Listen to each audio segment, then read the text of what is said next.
So here's the thing about Jordan Lee from Gen V. Not only is this character an extremely clever use of Compound V with how it integrates into their identity, but they are also one of the most culturally important characters of our current generation. No, I'm not exaggerating. With 2 solid performances, a complex personality and internal struggle, and a relevant depiction of the bigender identity, this character truly encompasses the best parts of the boys universe, and utilizes the source material super effectively. One reason that this is the case is the detailed mirror performances. London, Thor, and Derek Luh pull off an amazing sleight of hand as this character, and neither of them have a particularly huge amount of acting experience either, which they should definitely be commended for. Their ability to keep expressions and mannerisms consistent not only during fight scenes but in conversation is nothing short of spectacular. It's going to be hard for me to see these actors as 2 separate people in real life because of how convincing their performance is on this show. And that's a huge relief too, because this performance does play an important job representing bigenderism as a concept. Without this connection, it wouldn't feel nearly as authentic. More on this later. Ruby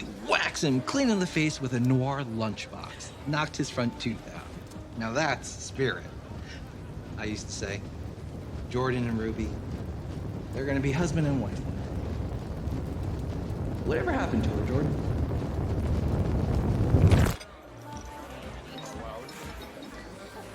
Well, Daddy, we used to try on prom dresses together in high school, so maybe we can be wife and wife. The pure disdain that you can see on male Jordan while they're talking about him is the exact same when female Jordan makes her appearance. The feeling is very consistent and doesn't disrupt the viewing experience at all. You can definitely tell how the disdain and rage that they were bottling up erupted into this little outburst against their parents. It's never jarring, out of place, or shocking. It's played appropriately as not a momentous event, because for Jordan, both represent exactly who they are, so it's not a huge thing switching those physical forms. And the performances between the 2 definitely capture that. There's a certain coldness and playfulness in the earlier episodes when Jordan and Marie are not on good terms. Both of them are good at capturing this sort of half-serious prodding out of jealousy, but also the way they look at Marie is equally alike. The adoration can be felt from both of them, and the fact that both of the actors have so much chemistry with Jazz Sinclair is incredible. They clearly worked so hard to mimic each other's expressions and provide a continuous performance, both with their own performances and how they interact with others. And I think the rest of the cast also deserves a bit of praise for this too. Kudos to them for doing this in one of their first big roles. Another reason that this character is so important, and the main reason probably, is that it is healthy representation of bigender people. The fact that it is visibly part of who they are due to their powers is a great way to teach people who might not know much about bigenderism what it is, and to familiarize everyone more with the concept. Jordan identifies as 2 genders, a man and a woman, and we can easily see that as an undeniable part of who they are, just like it is for bigender people in real life. They can't control who they are. Just like Jordan, they are born that way, and they did not choose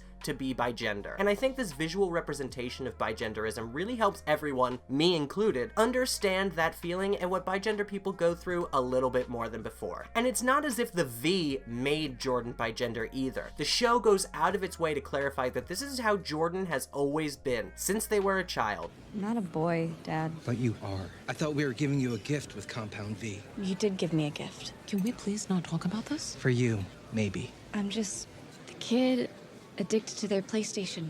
Goes to Olive Garden just for the breadsticks, who binges Property Brothers. I've never changed, Dad.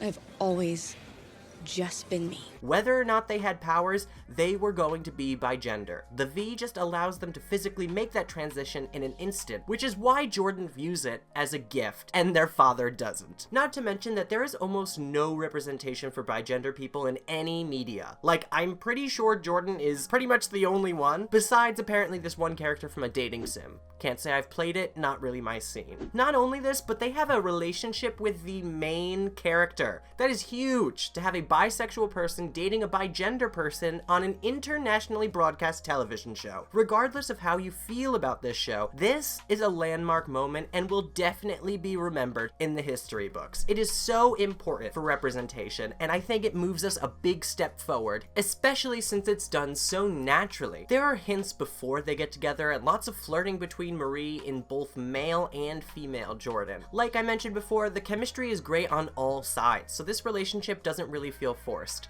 In fact, it feels beneficial for both parties in furthering along their character development. Jordan learns to be vulnerable and less prickly, putting up that wall around themselves and pushing others away since they expect the world to treat them poorly. Like when they tell Marie that they're cool, even though it's clear they both want more out of the relationship. She just seemed so fucking freaked out when she woke up with me looking like... like this. Jenny Bacabella was my first girlfriend in the 6th grade. She always wanted me to just be a guy. So I changed for her.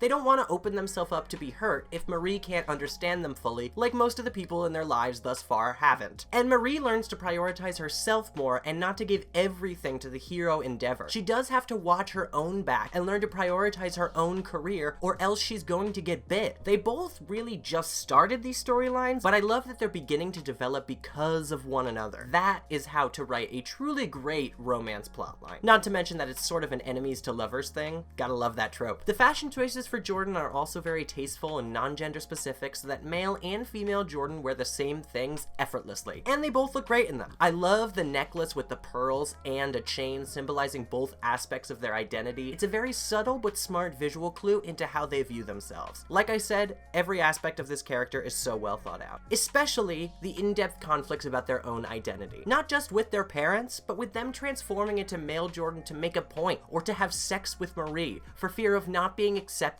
or taken seriously. They often transform into the opposite sex of their sexual partner, likely to make them feel more comfortable, not Jordan themselves. As Jordan states, because they've been hurt before. They've had previous relationships where their significant other wanted them to just be a boy, and her father consistently insists that they are only a boy. It's natural that they would subconsciously feel the need to appease those around them and worry about whether or not they're comfortable, when really all they should be worrying about is what makes them comfortable. I mean, who wouldn't feel that way when they are literally sidelined at every moment because they aren't marketable? I feel like Jordan gets a lot of flack for focusing way too hard on the rankings and their jealousy of Marie, but it's so understandable when you realize how hard they work just to be taken down because of who they are. And that contributes to their personality and adds to their character too, helping us understand controversial decisions like gassing Golden Boy for Brink and then looking the other way. But also, the struggle with their parents is extremely relatable and well written. The mother trying to keep the peace by avoiding the situation and saying they'll discuss it later, which by the way they definitely won't. The father explicitly stating that he only sees them as a boy. Neither of them really wanting Jordan to switch. It's a very realistic dynamic between the two parents, and it made their scenes particularly hard to watch because they are so realistic. Especially when the father makes it all about him. Sometimes I think you change into a girl just to spite me. Right. This is all about you, man. Has nothing to do with how I feel or what I want. And then he also says that he isn't a bigot. That hit me hard. So many bigots really be out there claiming that. Plus, I love that this character isn't given an overtly tragic backstory, which is common for many in these types of shows, and this show specifically. Their parents are generally kind, but just don't accept them for who they are. It's much more grounded writing than having everyone kill their parents or be treated like an absolute monster by their family. And it also allows us in real life to connect with their struggle more easily. I really understood Jordan after seeing their relationship with their parents, and it definitely helped me understand their struggle going forward and be a little bit more lenient on them since they were mean to Marie at that time. Speaking of that, this character is not morally perfect. They're not a perfect person. It'd be one thing if this representation had the character be untouchable and unquestionably good. That's not good representation at all, because it doesn't show whoever it's representing as an actual person with flaws and a personality. Their only personality trait would have to do with their identity. Jordan makes several questionable decisions over the course of the series. To start out, they aren't a particularly kind or gregarious person. When Marie first confronts them over the class schedule, they barely give her the time of day and dismiss her very serious pleading without a second thought. Not only that, but they're also unnecessarily cold to Marie throughout the first couple episodes, often challenging her and prodding her into a conflict. This is likely due to jealousy for the ease of Marie's rise in the rankings as they struggle to rise to the top so hard, only to be sent back down eventually. Not only this, but they're also naturally competitive due to that need to claw and fight for their position, since nobody actually believes in the real them. They can also be rather aggressive and quick-tempered, cutting off and refusing to believe leave Kate when she wants to help them again later in the season, it's easy for them to get angry and difficult for them to calm down. But Marie is actually often able to calm them down, and another reason why they are a great match. We also see that they side with Brink and help him subdue Golden Boy. Even if they challenge him and question Brink immediately after, they are willing to look the other way once being offered the TA position. After working so hard and not receiving any genuine praise for who they really are from anyone, but specifically their father, they were susceptible to a father figure who brought them close, accepted them, and lifted them up. And this decision is not really excusable for that either. It is very major considering that we know that Jordan was close friends with Golden Boy and was lying to him this whole time. We also see over the series just how much Brink means to Jordan because of this moment and how integral he was to their rise. It's no wonder they feel so strongly about him. He helped them when nobody else would. The point of all this is that they are complex and understandable. They're an actual character, a real person. They're not just here to push any sort of agenda, which people are often want to accuse LGBTQ+ characters of doing. They're genuinely a truthful and important character that not only has plot relevance, but a complex interior struggle that anyone, not just bigender people, can relate to. It's obvious that they aren't there to push any sort of ideal, but are just another character on that show. And that is a great feeling, to have that textured writing. And the last reason is that Jordan is also a true hero at heart. The greatness of this character is that despite this tumultuous ride that Jordan has across season 1, it is always obvious to the audience that they are a true hero who wants to do good. They immediately jump in front of Marie and protect her against Golden Boy, even though Golden Boy is a much closer friend of theirs than Marie is. They know when someone is out of line and possibly dangerous, and when someone else needs to be protected, regardless of their own feelings, and they're willing to put those away to be able to do what is necessary. They look out for Marie when they see her with Rufus, too, knowing his pattern and following them to make sure that she's safe. Even if they are abrasive, they do care about others besides themselves. They're just more used to prioritizing their own needs since they've had to fight so hard to get where they are. And of course, they choose with Marie to not go too far with Kate and take revenge on all humans. At their heart, they always choose to protect the innocent and vulnerable, and will take the actively more difficult path, simply because they know what is right and just. Also, one honorable mention for breaking this girl's jaw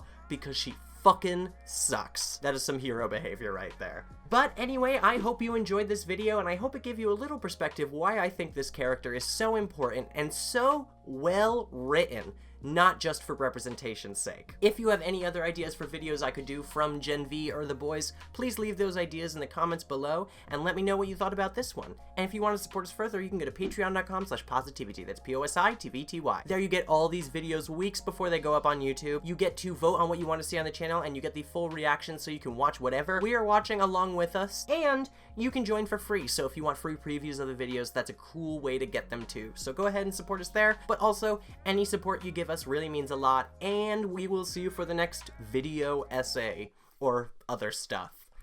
We do more than that. Bye!